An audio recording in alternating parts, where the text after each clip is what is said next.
Education টিকে Assam channel সকলোকে স্বাগতম জনাইছোঁ। বন্ধুসকল, অসম শিক্ষা বিভাগৰ ফালৰ পৰা এখন নটিচ আহিছে বহুত ইম্পৰ্টেণ্ট।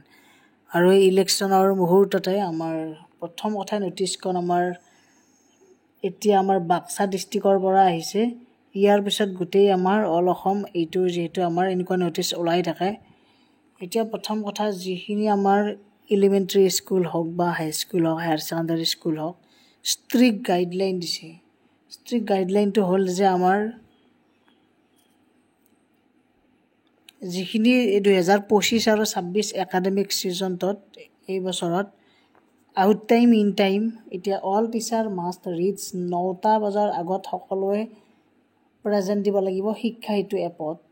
আৰু যদি কোনোবাই 3 দিন ধৰি একেলগে দেৰি কৰে, লেট কৰে, তেনেহ'লে মানে এদিন চিয়াল কাটা হ'ব। ইয়াতে দেখিছে এদিন চিয়াল কেজুৱেল লিভ ডিডাক্ট কৰা হ'ব। আৰু লগতে ইয়াতে আপোনালোকৰ টাইমিংটো দি দিছে LP স্কুলৰ যিখিনি তাৰমানে 2টা 5লৈকে থাকিব লাগিব দুপৰীয়া, ME বা MV স্কুলত 3:25 আৰু high school higher ছেকেণ্ডাৰীত 3:25।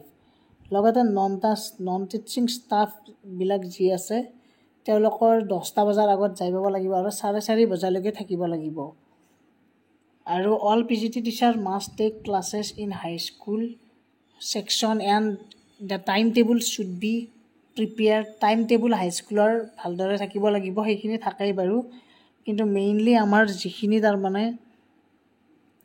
The school head will be overall responsible হ'ব এইখিনিৰ কাৰণে। গতিকে আমাৰ টাইমিংটো মেনেজ কৰিব লাগিব। হেড টিচাৰসকলে বা প্ৰিন্সিপাল তেওঁলোকে টাইমিংটোৰ ওপৰত গুৰুত্ব দিব লাগিব। ইন টাইম আউট টাইম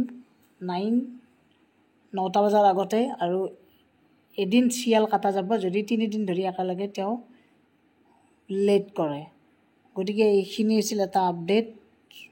আমাৰ গোটেই অল অসমত এইটো যিহেতু আমাৰ হ'ব, এতিয়া বাক্সা ডিষ্ট্ৰিক্ট ওলাইছে, কেইদিনমান পিছত বৰপেটা, কেইদিনমান পিছত কামৰূপ, এনেকুৱাকৈ ওলাই থাকিব।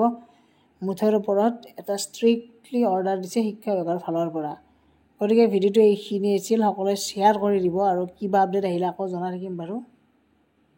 ধন্যবাদ, থেংক ইউ।